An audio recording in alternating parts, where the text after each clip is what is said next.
শুকরের মাংস গালে রাখা জমজমের পানি দিয়ে গিললে যেমন শুকরটা হালাল হয় না, বিয়ে করার উদ্দেশ্যে প্রেম করে বিয়ে করলেও বিয়ের আগের প্রেম হারাম হারামই থেকে যাবে। যেমনটা আমি 10 টাকা চুরি করছি, এরপরে আমি চাকরি করে 10 টাকা কামাইছি, আমার আগে 10 টাকা কি? যদি তুমি জীবনে বরকত পেতে চাও, সম্মান পেতে চাও, হৃদয়ের প্রশান্তি পেতে চাও, জেনা ব্যভিচার যেটা প্রেম দিয়ে শুরু হয়, জেনা ব্যভিচার যেটা প্রেম দিয়ে শুরু হয়, নজরকে হেফাজত না করার কারণে, চক্ষুকে নিম্নগামী না করার কারণে, চোখ দিয়ে যেটা শুরু হয় এটা তোমার শান্তি নষ্ট করবে, এটা তোমার রিজিক নষ্ট করবে, এটা তোমার এই শিথিলতা, হৃদয়ের সুকুন, প্রশান্তি, নীরবতা, এটাকে বলে কি স্থায়িত্বটা নষ্ট করবে, স্থিরতা নষ্ট করবে এটা। ছোট ভাই, তোমার প্রতি আমার নসিহত, তুমি কে নীল পড়ছে, লাল পড়ছে, কে ছোট পড়ছে, কে বড় পড়ছে, তুমি এগুলা মেজারমেন্ট করার দরকার নাই। তুমি নিচে নজর রাখো, হাঁটো, তোমার এটা জানারও দরকার নাই আজকে তোমার সামনে দিয়ে কয়টা মেয়ে কি পড়ে গেছে তুমি দেখোই নাই। তুমি নিচে হাঁটো, যথাসম্ভব তুমি যতটুকু নিচে দেখে হাঁটা সম্ভব তুমি তোমার চোখকে হেফাজত করো। লজ্জাস্থান হেফাজত হবে, লজ্জাস্থান হেফাজত হলে তোমার হৃদয়ের প্রশান্তি নষ্ট হবে না ইনশাআল্লাহ। রিজিকের দরজা খুলবেই খুলবে। আল্লাহ তোমার জন্য যে হালাল ব্যবস্থা রেখেছে, শোনো আমি তোমার বলি, একটা ছেলে 18 বছর বয়সে কিন্তু জেনা করে নাকি করে না? কিন্তু যদি ও জেনায় না যেত, ওর হয়তো আল্লাহ হালাল ব্যবস্থাই করতো, কারণ ওর তো এটা রিজিক। এটা কি ওর? এটা ওর যৌবনটা কি রিজিক। ও যে 17 বছর, 18 বছর, 20 বছর বয়সে জেনা ব্যভিচারে লিপ্ত হয়ে যাচ্ছে, কিন্তু ও যদি আল্লাহকে ভয় পেত আর শারীরিক চাহিদার জন্য আল্লাহর কাছে বলতো, আল্লাহ আমাকে ধৈর্য দাও, আমি রোজা রাখতেছি, আমাকে সাহায্য করো, আমাকে তৌফিক দাও, আমাকে উত্তীর্ণ করো, বিবাহ পর্যন্ত আমাকে তৌফিক দাও, তাহলে আল্লাহ যিনি রহমান, যিনি ওদুদ, প্রেমময়, তুমি আল্লাহর ভয়ে জেনা বাদ দিলা, আল্লাহর কাছেই চাইলা, ধৈর্য আল্লাহর জন্যই ধরলা, আশা আল্লাহর কাছেই করো, তিনি কি তোমাকে ফিরাবে? তিনি হচ্ছেন উনি যিনি 99 জনকে হত্যা করার পর শুধু উনার কাছে শাস্তির ভয়ে আছে কিনা আমার মুক্তির উপায়, আমার কি ক্ষমা হবে, ক্ষমা কার থেকে? তাহলে ওই যে বনি ইসরায়েলের ঘটনা, ও 99টা মানুষকে মারার পর কার কাছে ক্ষমার জন্য? ক্ষমা হবে কিনা ব্যাকুল হয়ে গেছে। কার কাছের জন্য? আল্লাহ থেকে। ওকে যাদেরকে মেরে ফেলছে তাদের কাছের জন্য। ও তো টেনশন করতেছে যে আমাকে কি মাফ করবে কেউ, আল্লাহ কি আছে যে আমাকে মাফ করবে, বা আমার কি ক্ষমা হবে? 99টা মারার পরও কি ক্ষমা পাবো আমি? আল্লাহ কি ওর জন্য জমিনকে কাছে করে দেয় নাই? এই মাটি তুমি এক চুল নাড়তে পারবা? এই জমিন তুমি এক চুল নাড়তে পারবা? ভাই আমার, তুমি কি বনি ইসরায়েলের ওই 99 জন হত্যাকারীর চাইতে নিজেকে খারাপ মনে করো? কেন তুমি আল্লাহকে এত এত আল্লাহর বিষয় তোমার এত ধারণা খারাপ কেন? তিনি বলছেন লা তাকনাতু মির রাহমাতিল্লাহ, আল্লাহর দয়া থেকে নিরাশ হবা না। আল্লাহর দয়া থেকে নিরাশ হওয়াই গুনাহ।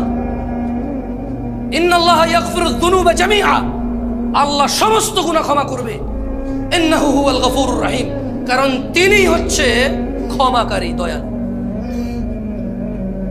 তুমি কি ওই যে পতিতালয়ের মহিলা তার চাইতেও খারাপ যে কুকুরকে পানি পান করিয়ে জান্নাতের বিষয় জেনে গেছে? আমাদেরকে আল্লাহ নবী সাল্লাল্লাহু আলাইহি ওয়াসাল্লাম জানাইছে যার বিষয় যে সে জান্নাতে প্রবেশ করবে। সে কি ছিল? পতিতা। কি ছিল? কি ছিল? তুমি কি তার চাইতে খারাপ মনে করো নিজেরে? যে আল্লাহ পতিতা কুকুরকে পানি খাওয়াইলে সন্তুষ্ট হয়ে জান্নাত দেয়, যে আল্লাহ 99 জন লোককে হত্যা করার পর যে বলছে ক্ষমা নেই তাকে হত্যা করছে, এরপরেও মনের ভিতরে কেমন জ্বালা যন্ত্রণা যে আমি কোথায় গেলে মাপ পাবো, কেমনে আমি মাপ পাবো, এই যে মনের ওর এই যে দ্বিধা দ্বন্দ্ব যে আছে, তো একজন বিচার করে ফেলবে, মাপ না পেলে কি হবে, কে করবে মাপ? আল্লাহ তার জন্য যেই জমিন তুমি এক চুল নাড়তে পারো না, আরে নাড়বা কেমনে? ওই প্লেটে একটু নড়ে গেছে দেখছো, বলতেছে যে ঢাকা শহর খালি করো, 24 লাখ মানুষ মারা যাবে, এত মানুষ মারা যাবে, ওই মাটি কি আল্লাহ কাছে করে দিচ্ছে?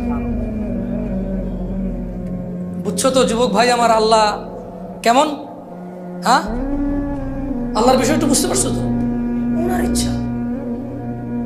ওমর ইবনে খাত্তাব রাদিয়াল্লাহু আনহু উনি কি আসলে জন্ম থেকে মুসলমান তোমার মতো?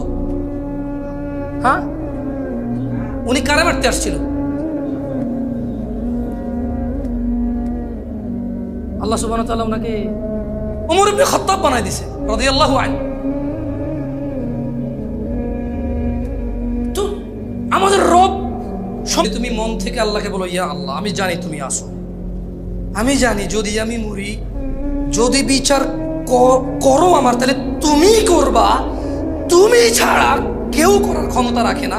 আমি তোমার কাছে আত্মসমর্পণ করলাম, আমাকে মাফ করো। তুমি বিচার করলে আমার কেউ বাঁচাতে পারবে না, আমি কই যাব? এই কথা বলে কি ফিরে আসা যাবে? প্রেমিকা আত্মহত্যা করলে বাংলাদেশের আইনে তোমার কিচ্ছু হবে না। আমি বলে দিচ্ছি, বাংলাদেশে প্রেম নিয়ে কোনো আইন নেই, প্রেম কোনো অধিকারের মধ্যে পড়ে না। আমি আবারও বলে যাই, বাংলাদেশে প্রেম কোনো অধিকারের মধ্যে পড়ে না। যদি প্রেম অধিকারের মধ্যে পড়তো তাহলে পুলিশ কেন যায় যায় হোটেলের মধ্যে অভিযান করে লোক ধরে নিয়ে আসে? ওরা তো প্রেম করতে গেছে। পুলিশ কেন পার্কে গিয়ে যুগলদেরকে ধরে নিউজে দেখায় দেয়, মা বাপরে ডাকে নিয়ে আসে যে নিয়ে যাও তোমার বাচ্চা পার্কে এসে স্কুল ড্রেস পরে প্রেম করতেছে? তাহলে ওখান থেকে বোঝা যায় প্রেম একটা অপরাধ এই দেশে। রাষ্ট্রীয়ভাবে প্রেমেরটা কি অপরাধ। আচ্ছা, তোমাকে রাষ্ট্রীয়ভাবে বলবে না, রাষ্ট্র বলবে যে তুমি ফ্রি ভাই, যা খুশি তা করো, ইউ হ্যাভ ইউর ফ্রিডম। কিন্তু তুমি পার্কে যায় মহিলাকে বসে থাকো, তোমার ধরে নিয়ে আসবে পুলিশ। তোমার প্রেমিকার সাথে প্রেম ঘনিষ্ঠ করার জন্য হোটেলে যাও, তোমার পুলিশে ধরে নিয়ে যাবে। বুঝে আসছে না? আসে নাই? তো তোমরা যারা ভয় আসো, শেখ আমি ছাড়তে চাচ্ছি, ও বলে যে আত্মহত্যা করবে, কি করবো? আরে ভাই, তোর কি? ওর হায়াত না থাকলে মরে যাবে ও। তবে হ্যাঁ, তুই ওর ইজ্জত নষ্ট করবি না ভাই আমার, তুমি ওর ইজ্জত নষ্ট করবা না, ওর সম্ভ্রম নষ্ট করবা না, ওর ভিতরে এই সংশয় ঢুকাই দিবা না যে তোর সতীত্ব তো আমি নিয়ে নিছি, এখন চোখে যেই বিয়ে করবে সে বুঝবে তুই আর সতীত্ব না, তুই বিবাহ বহির্ভূত সম্পর্কে জড়িত ছিলি বিবাহের পূর্বে। তুমি তাকে এ ভয় দিয়ে দিও না, তুমি তার সাথে কথা বলিও না, তুমি তার সম্মান নষ্ট করিও না, তুমি তাকে মাসালামা বলার দরকার নাই, তুমি তার কিছু তোর সাথে ব্রেকআপ এটা বলার দরকার, এটা বলো না। আমি তোমাদেরকে বললাম, আমি তো ফতোয়া দেই না, কোন অপরিচিত মহিলাকে ব্রেকআপ বলাও গুনাহ, কারণ ওর সাথে কথা বলাই তো জায়েজ নাই ভাই অপ্রয়োজনে। তোমার সাথে ভাই আমি আর সম্পর্ক রাখবো না, তোর সম্পর্ক কি বল? সম্পর্ক থাকলে না মানুষ রাখে না, কি সম্পর্ক বল? হ্যাঁ, বোনরা কি আছে, মহিলারা কি আছে? বোন, দুশ্চরিত্র ছেলেকে বিয়ে করবা না। কোন মেয়ে যে প্রেম করে প্রেমিককে বিয়ে করে সে দুশ্চরিত্র পুরুষকে বিয়ে করবে। তার এই কমপ্লেন দেওয়া উচিত নয় যে আমার হাজবেন্ড পরকীয়া করে মোবাইলে মেসেজ দেখার পর আমার থাপ্পড় দিছে, বললো যে জায়েজই নাই, তুমি আমার অনুমতি সহ আমার মোবাইল দেখবা। ফটো দেখছেন জামাই, মানে মহিলা দেখছে যে জামাই আরেক বেটির সাথে পরকীয়া করে, এখন জামাই বলতেছে যে তুমি তো অনুমতি ছাড়া আমার মোবাইল দেখছো, সেটাই তোমার গুনাহ। ওরে বাপরে, মুফতি আদম। সো আল্লাহ আমাদেরকে বুঝার তৌফিক দান করুন। আল্লাহ সুবহানাহু ওয়া তাআলা আমাকে এবং তোমাদের সংশোধনের তৌফিক দান করুন। আমার নিজেরও বহু ভুল আছে, ওয়াল্লাহি আমি বেশি একটা বক্তব্য আসিনি এই জন্য, কারণ এটা খুব মানে আল্লাহর আযাব সঙ্গে সঙ্গে চলে আসবে নিজে ঠিক নয় মানুষকে বলা শুরু করবে। কারণ 2 নম্বরে আল্লাহ পছন্দ করে মান গাশশা ফালাইসা মিন, আল্লাহর মেসেজ যে ধোঁকাবাজ সে আমাদের অন্তর্ভুক্ত নয়। দেখেন না আজকাল বহু হুজুর লাঞ্ছিত অপমানিত হচ্ছে, তা আমি ভয় করি এইসব মাইকে এসে কথা বলতে, যে জামশেদ মজুমদারগিরি বাইরে যাব, নিজে ঠিক না হয়ে এখানে এসা যুবক ভালো হয়ে যাও যুবক, এরপরে নিজে আরেক বেটার বউ নিয়ে ভেঙে যাবে। আমাকে বলছে যুবককে নসিহত করতে, তো যুবক হচ্ছে তো ও যে তার মা পেটের নিচে তাকেই চেনে না। আল্লাহকে তো দেখা যায় না, আল্লাহকে কি দেখা যায়? কিন্তু মাকে তো দেখা যায়। যুবক হচ্ছে ও যে তার বউয়ের কষ্টে কাজা দেয়, আরে তোর ভাবি জানিস একটা যেমন চাইছি আল্লাহ তেমন দিয়েছে, জানি না কি ভালো কাজ করছি, পেটে যখন বাচ্চা ছিল কি যে কষ্ট, তারপর আমার কষ্ট দেয় নাই। আহারে কষ্ট যদি দেখতি, কিন্তু সে নিজে তার মায়ের পেটে ছিল, তার মা আরো বেশি কষ্ট পাইছে, কারণ অভাবের দিন ছিল। আরে রাজা মহারাজারা কষ্ট পাইছে আগে, এখন তো ফকিরও পায় না। ঢাকা শহরে নাকি ভিক্ষা করে মানুষ 3 তলা বাড়ি করে, কিন্তু একটা সময় তো রানীরাও কষ্ট পাইছে, কারণ রাজারা মানে মন মতো যেভাবে খুশি সেভাবে দাস দাসী রক্ষী টক্ষী রাখতো, তো বৌরা তো এগুলো মানে নিতে পারতো না। আগের যুগে রানীরও তত সুখ ছিল না, ওর বউয়ের যত সুখ এখন মাশাআল্লাহ। তারপরও তো 42 ইঞ্চি সিনেমার টিভি না হলে ওর চলে না, বক্স খাট না হলে ওর চলে না। অমুক ব্র্যান্ডের সোফা না হইলে চলে না, সিরামিক লাগবে, এসি লাগবে, ফ্যান লাগবে, কাজের মহিলা লাগবে, তরকারি কুটলে এখানে নাকি দাগ পড়ে যায় বেচারার বউয়ের। তারপরে আবার মা এই বাসায় থাকতে হবে কেন? তোমার মা ওই বাসায় থাকে, তোমার ভাইয়ের ছেলেকে তোমার বাপ স্কুলে দিয়ে আসে, তোমার মা ছোটটারে কোলে রাখে। আমাদের এখানে থাকলে তো আমাদের কোলে একটু রাখতে পারে। তাহলে মা লাগবে কেন? বাচ্চা কোলে নেওয়ার জন্য। বাপ লাগবে কেন? বাচ্চা মাদ্রাসায় দিয়ে আসার জন্য। তো এই যুবকরা আমি কি বলবো? আমাকে বলেন আপনারা যুবককে নসিহত করতে। ও আল্লাহ সম্পর্কে ওকে কি বলবো? ওর মা ওকে পেটে নিছে, অভাবের সংসার ছিল, ও নিজে দেখছে, ও নিজে দেখছে। এটা মেহমান না আসলে গুস্ত খাইতে পারতো না, তো না পারলে কি ওর মা খাইতে পারছে? ও নিজে দেখছে অভাব, ও দেখছে ওর মা ওর বাপের মায়ের চোটে এই ঘর ফালাইয়া 2 ঘর দৌড়ায় যায়, আরেক ঘরে যায় ঢুকছে, ওর বাপ ওখান থেকে দৌড়া নিয়ে আসা ওর মায়ের আবার মারছে। ও দেখছে এই কষ্ট, ও এই কষ্ট দেখছে ওর মায়ের, ওর মাকে দেখছে, ওর মায়ের নির্যাতন দেখছে। ওর মা ওর দাদির সাথে সবসময় লাইগা থাকতো কিছু একটা নিয়ে। বাচ্চা কোলে নিলে সমস্যা, কাম কাজ নাই, ফুলজ্ঞ হয়েছে, মাইয়জ্ঞ হয়েছে, এটা আর সারাদিন করে থাকবে, দেখায় আমরা লাজো ফালিনি দোষগা। আবার এবার এটার রেখে কাম কাজ করলে বলা যে মারিয়ালা আমার বংশ, আগের বংশ আগাইতে দিত না, মেরে ফেল, কান্দতে কান্দতে আমার নাতি মেরে ফেললো রে, কোলে নেয় না রে। ওর মা এই একটা ট্রমার মধ্যে দিন পার করছে ওর নিয়ে। এক কোমরে ওরে রাখছে, আরেক কোমরে ধান নিছে, এক কোমরে ওরে রাখছে, আরেক কোমরে চুলার মধ্যে আগুন দিছে। ও তো দেখে বড় হয়েছে, ও তো সেই কুলাঙ্গার, ও তো ওই অপদার্থ, ওই জালেম যে তার মায়ের চিকিৎসায় বড় ভাইয়ের সাথে ভাগ করে। তার গরিব ভাই, ভাইয়ের 2টা ছেলে মেয়ে নিয়ে দিন কষ্টে পার করে। সে ঢাকা শহরে নিজের ফ্ল্যাটে থাকে, ঢাকা শহরে নিজের বাড়ি আছে, সে চিকিৎসায় মায়ের সাথে ভাগ করে ভাইয়ের। তা কোন ভাই গরিব ভাইটার সাথে ভাগ করে? ও হচ্ছে এই কুলাঙ্গার, ও হচ্ছে এই নির্দয়, এই জালেম। ওরে আমি, ও তো বয়স বেশি না, তো ও তো যুবক, এখন ইয়াং, 40 হয় না, ওর 40 হয় নাই, ওর বয়স 40 হয় না। ওর বাপে ওরে পড়াশোনা করানোর জন্য বাকি 2টা ভাইরে কামলা খাটাইছে। এগুলো এখন কামলা। বাপে জমি বেচে এরে পড়াইলো, জমি বেচে এরে বিদেশ পাঠাইলো, এখন যত কিছু ইনকাম করে সব ওর। আবার ঘর ভিটা ওর বাপের 60 সিমেল, 5 কাঠা, এইখানে 4 ভাইয়ের ভাগের মধ্যে ও 1 ভাগ রেখে দিয়েছে। বরং চাইতেছে যে ভাইদেরকে টাকা দিয়ে ওটা পুরোটা নিয়ে নেবে, সে ডুপ্লেক্স বাড়ি করবে সে ওখানে। মাঝে মধ্যে যায় তো শীতকালে একটু গরমে ছুটিতে টুটিতে যায় 2-1 দিনের জন্য।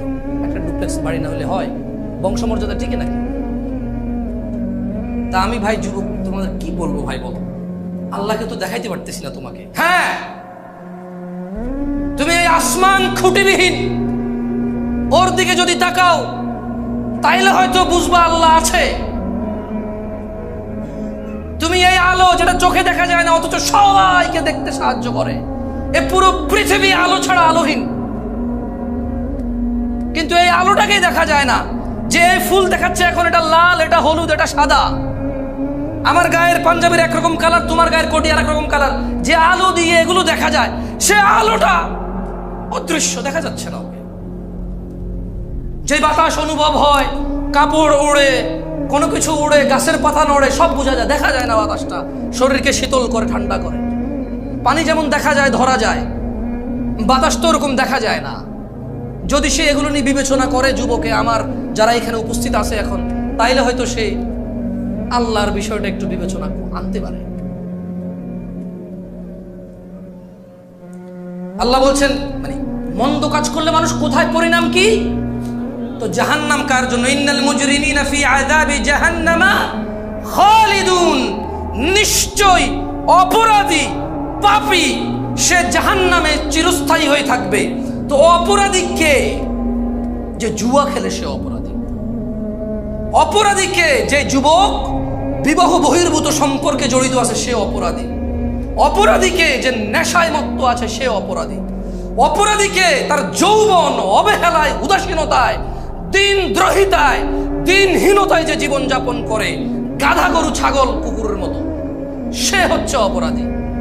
অপরাধীকে যে তার বাবার কষ্ট বোঝে না, অপরাধীকে যে তার মায়ের কষ্ট বোঝে না, অপরাধীকে যে তার স্ত্রীর কষ্ট বোঝে না, অপরাধীকে যে তার বোনকে পার করে দিয়েছে, যে তার বোনকে সম্পদ থেকে বঞ্চিত করে, যে তার বোনকে নিজের আপন মনে করে না, যে তার বোনের কষ্ট নিজের কষ্ট মনে করে না, যে তার ভাগিনাকে পর মনে করে, শালাকে আপন মনে করে, শালাও আপন, ভাগিনাও আপন। দুইজনই আপন, কেউ কারো প্রতিদ্বন্দ্বী নয়। একটা আত্মীয়, একটা পরম আত্মীয়। সেই অপরাধী, সেই পাপী যে ফজরে ঘুমিয়ে থাকে, যে জোহরে আড্ডায় থাকে, যে আসরে ক্লান্ত থেকে বিশ্রাম করে নামাজে না গিয়ে, যে মাগরিবে চায়ের জন্য ওঠে, নামাজের জন্য ওঠে না, যে এশায় টেলিভিশন আড্ডাবাজিতে ব্যস্ত থাকে, সে লোকটা হচ্ছে অপরাধী। যে বলে আমি জেনারেল, উনি আলেম, আমি বুঝি না ইসলাম, ওই লোকটার চাইতে বড় অপরাধী আমি। ফতোয়া দিছি, শুনছেন আপনারা কখনো? আমি কখনো ফতোয়া দিছি? ফতোয়া মানে কি? মন্তব্য করা, কোনো কিছুকে হারাম হারাম বলা, জায়েজ বলা, না জায়েজ বলা। মানে আমি বলছি তুই কাজটা ঠিক করছ না, এটা হারাম, এটা হলো ফতোয়া। এটা হলো কি? তাহলে চায়ের দোকানে মুফতি পাওয়া যায় কি না? ফতোয়া কে দেয়? মুফতি। ফতোয়া কে দেয়? চায়ের দোকানে, বাস স্ট্যান্ডে, ঘরের নিচে বন্ধু বন্ধু মিলা ইসলাম নিয়ে ফতোয়া দেওয়ার লোক আছে না নাই? মন্তব্যই হচ্ছে ফতোয়া। তো কি মন্তব্য?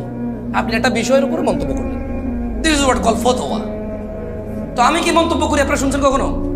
বাট আমার নজরে এই দেশে আসছি 2014 সালে। আমি বহু মানুষ পাইছি যারা উপন্যাস পড়ে বৈশা বৈশা, কোরআন সুন্নাহ পড়ে না।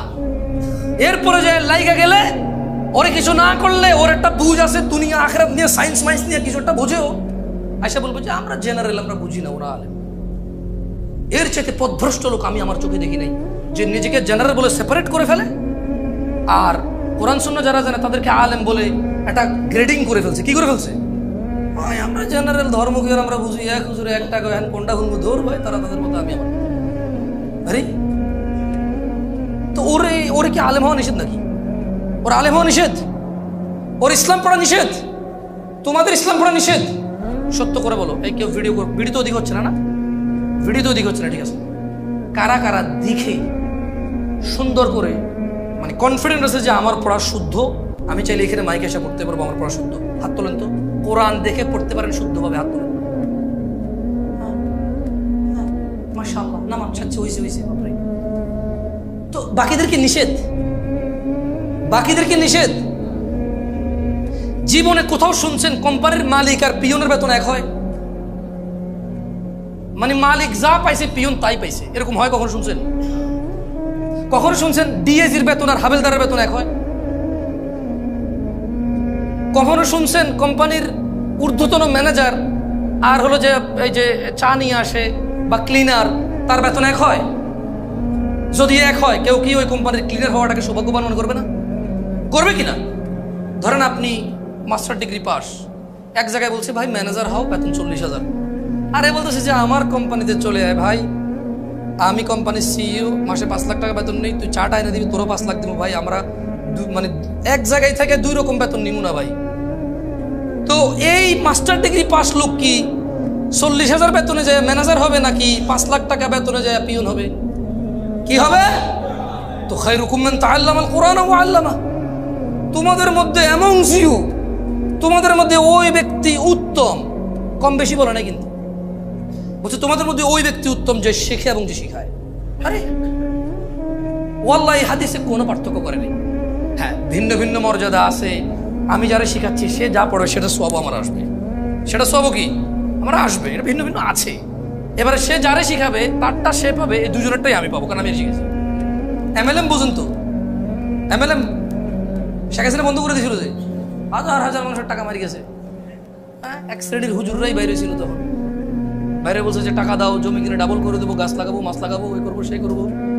একবারে পাবলিক মহিলারা দুলা ভাইয়ের কথায় জামাইয়ের বিদেশে একটা ডিপিএস সুদ মুদে যা জমা রাখছে সব আইনা না জানাইয়া বোন থেকে ভাই থেকে হাওলাত নিয়ে দিয়েছে, সব গায়ে। হ্যাঁ, এখন জামাই বলতেছে তোর আমি তালাক দিব, তুই কার লগে প্রেম করছিস, পর বিয়ে করছিস, ওরা টাকা দিয়ে দিছিস। দুলা ভাই বলতেছে কখন শালি তুমি আমার কখন টাকা দিছো? এরকম তো কোনো কথা নেই। এই তোমরা কি দেখছো আমার টাকা দিছে? কয় না, কারণ দুলা ভাই তো বলছে কাউরে কইস না, ওই কাউরে কয় নাই। তো যারা এমএলএমটাকে ভালো করে বুঝেছে, আফসোস তারাও খায়রুকুম মান তাআল্লামাল কুরআন ওয়া আল্লামাকে বুঝে নাই। অথচ ওইটা ছিল ফেক, এটা হচ্ছে রিয়েল। ওইটা অসত্য, এটা সত্য। এটা কেমন সত্য? এটা চিরন্তন সত্য, যে আমি যারা শিখাবো সে যারা শিখাবে, সে যারা শিখাবে আমার পর্যন্ত এসে পৌঁছাবে। তাইলে যারা আপনারা কোরআন দেখে পড়তে পারেন না, আপনাদের জন্য কি নিষেধ ছিল কোরআন পড়া? এখনো কি নিষেধ? নাকি জেনারেল আর আলেম? আপনি জেনারেল না? আল্লাহ যদি কিয়ামতে বলে মান রাব্বুক, বলে যে ইয়া আল্লাহ আনা জেনারেল, ইয়া আল্লাহ আন্নি জেনারেল।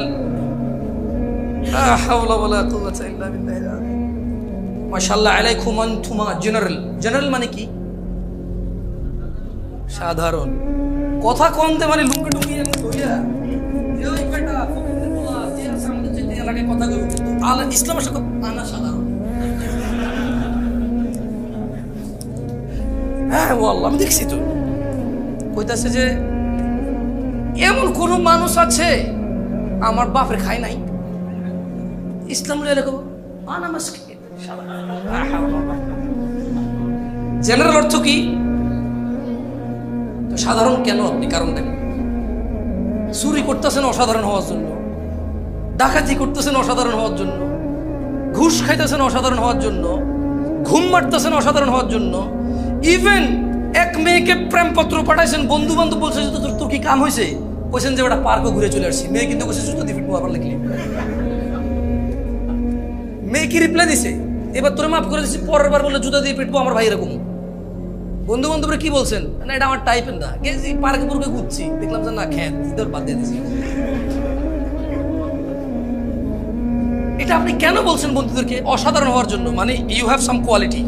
মেয়ে পটানোর, কি পটানোর? আপনি সামটাইম বলেন যে আই এম আ মেশিন, ভাই I am not human anymore, because I know some ways, I have some ideas that are কারো কাছে নাই। আই এম আ মেশিন ভাই, মেয়ে পটানোর মেশিন আমি। হ্যাঁ, তো কেন এটা বলেন বন্ধুদেরকে? অসাধারণ হওয়ার জন্য। বলেন তো খায়রুকুম মান তাআল্লামাল কুরআন ওয়া আল্লামার অর্থ কি?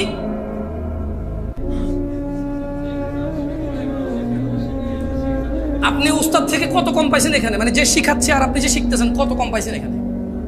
হ্যাঁ, ইসলামের চাইতে বেশি ইনসাফ কেউ করতে পারে না।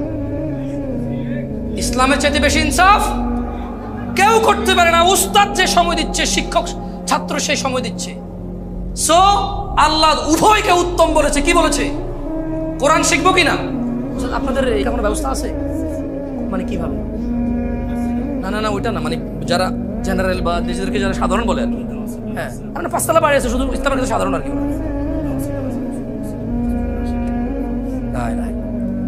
এখানে কারা আছেন যারা এই এরিয়ায় 20 মিনিটের মধ্যে পৌঁছাতে পারেন? এখানে হাত তোলেন তো। মানে আপনি চাইলে 20 মিনিটের মধ্যে পৌঁছাতে পারবেন। মাশাআল্লাহ, খারাপ না তো। ওনারা যদি ব্যবস্থা করে আপনারা আসেন, শিখিয়ে কোরআন। যাই হোক ভাই, জাহান্নাম সম্পর্কে এই একটা কথা বলে বক্তব্য শেষ করে দেব। কথা বলে নেই বলে মাশাআল্লাহ বলে ফেলছি 20-30 মিনিট, আলহামদুলিল্লাহ। এটা আমার জাহান্নাম। মন্দ কাজ করলে কোথায় যাব? মন্দ কাজের পরিণাম কি? জাহান্নাম কি? আল্লাহ বলছেন ইন্না শাজারাতাজ যাকুম, নিশ্চয়ই জাহান্নাম যাকুম বৃক্ষ আছে। কি আছে? খাদ্য হিসেবে। কি হিসেবে? তুআমুল আথিম। তুআমুল আথিম, তুআমুল লিল আথিম। দেখেন ভুল লিখছে, ভুল না? তুআমুল আথিম সূরা ওয়াকিয়া। হ্যাঁ, তুআমুল আথিম, তার মানে দুইটা আছে, তুআমুল লিল আথিম আছে, আবার তুআমুল আথিম আছে। সো ইন্না শাজারাতাজ যাকুম, নিশ্চয় যাকুম বৃক্ষ, তুআমুল আথিম পাপীদের খাদ্য, কাল মুহলি ইয়াগলি ফিল বুতুন, গলিত তামার মতো। কল্পনা করা যায় জাহান্নামে কি খাবে? ঘুষের টাকা যারা গরুর গোশত খায়, সুদ, দুর্নীতি, মিথ্যাচার, অত্যাচার, জুলুম করে যারা ভালো মন্দ খায়, ভালো মন্দ পরে, আখিরাতে খাবার কি? জাকুমটা কেমন? গলিত তামার মতো, যেটা পেটে যায় ফুটতে থাকবে। কি করতে থাকবে? হ্যাঁ, পেটে যায় কি করবে? ফুটতে থাকবে। সুবহানাল্লাহ, ফুটন্ত পানির মতো ফুটতে থাকবে। বলা হবে ওকে ধরো, অতঃপর তাকে জাহান্নামের মধ্যস্থলে টেনে নিয়ে যাও, তারপর তার মাথার উপর ফুটন্ত পানির আযাব ঢেলে দাও। তাইলে জাহান্নাম মানে আগুন জানতাম, জাহান্নাম মানে কি জানতাম? আজকে এখানে কি জানলাম? খাবার আছে। কি আছে? জাক্কুম। কি এটা? কেমন? গলিত তামার মতো। এরপর ধরে নিয়ে এসে কি ঢালবে? কোথায় ঢালবে? কোথায় ঢালবে? তাহলে আগুন থাকা সত্ত্বেও কেন গরম পানি ঢালতে হচ্ছে বলতে পারেন? আগুন কি কিছু অবশিষ্ট রাখবে? পুড়ে ফেলবে না? তাহলে আল্লাহ যেহেতু আগুনে আমাকে কষ্টই দিচ্ছে, তাহলে আমাকে তামার মতো গলিত জিনিস খাওয়ায় যেটা পেটের মধ্যে ফুটতে থাকবে, আর বলবে ধরে নিয়ে আসো, মাথার উপরে গরম পানি ঢেলে দেওয়া হবে, উত্তপ্ত পানি। কেন? এগুলো আযাব। এগুলো কি? যেরকম আপনার পিড়ানো যায় আবার কাটাও যায়। পিড়ালে কি ব্যথা পাবেন না? একটা বড় হাতুড়ি দিয়ে বাড়ি দিলে হাড্ডিটা ভেঙে যাবে না? তো এটা কি কম কষ্টের? তাহলে এর মধ্যে কেন মানুষ ছুরি দিয়ে গলা কেটে দেয়? এর মধ্যে গুলি করতেছে মানুষ মানুষকে, ধাক্কা দিয়ে ফেলে দিচ্ছে, গাড়ির নিচে মেরা দিচ্ছে, পানিতে ফেলে ডুবাই মেরা দিচ্ছে। কষ্ট বিভিন্ন ধরনের, কি কষ্ট, কিন্তু এক একটা এক এক ধরনের কষ্ট। আল্লাহ আমাদেরকে বোঝার তৌফিক দান করুন। যুবক ভাইরা, শেখ আজকে বিয়ের বিষয়ে আলোচনা করেছে। আমি আসার সময় ভেবেছিলাম জানাবা বিচার নিয়ে বলবো, কিন্তু ওখানে এটা চলে আসছে। ওয়াল্লাহি আমি জামশেদ মজুমদার 31 বছর বয়সে এটা বিলিভ করি। আমার এখানে যারা ভাইরা বসে আছে, শুধু এখানে না, পুরো বাংলাদেশে হানাফি, শাফি, মালিকি, হাম্বলি, চিশতি, সাবরি, তরিকত, হাকিকত, মারফত, কওমি, হেফাজত, চরমনায়, আট্রসি, যেই মতাদর্শেরই হোক না কেন, আমার মতো যারা আমার যুবক ভাইরা আছে, শুকরের মাংস গালে রাইখা জমজমের পানি দিয়ে গিললে যেমন শুকরটা হালাল হয় না, বিয়ে করার উদ্দেশ্যে প্রেম করে বিয়ে করলেও বিয়ের আগের প্রেম হারাম হারামই থেকে যাবে। যেমনটা আমি 10 টাকা চুরি করছি, এরপরে আমি চাকরি করে 10 টাকা কামাইছি, আমার আগে 10 টাকা কি? পরে আমি 10 টাকা ইনকাম করছি, এই জন্য আমার আগের 10 টাকা কি হয়ে যাবে না? বুঝাইতে পারছি প্রেমিকরা, ধার্মিক প্রেমিকরা? আল্লাহ আমাদেরকে বোঝার তৌফিক দান করুন। আমাকে যদি তোমরা বলো যে জামশেদ ভাই কষ্ট করে আসছেন, একটা নসিহত করেন, এটা মানবো। যদি এরকম জিজ্ঞেস করো, আমি কনফিডেন্স নিয়ে বলতেছি, কারণ আমাকে অনেক ছেলে পেলে পাইলে বলে যে একটা কিছু বলেন তো যেটা মানবো। আমি খুব টেনশনে পড়ে যাই যে ওরা যত শিক্ষিত মনে করতেছে, আমি তো শিক্ষিত না, প্রেশার আমার জন্য যে কি কমুর, আমি নিজে তো বহুত কিছু জানি না। তো তোমাদেরকে বলি, ওদেরকেও এটা আমি বলি,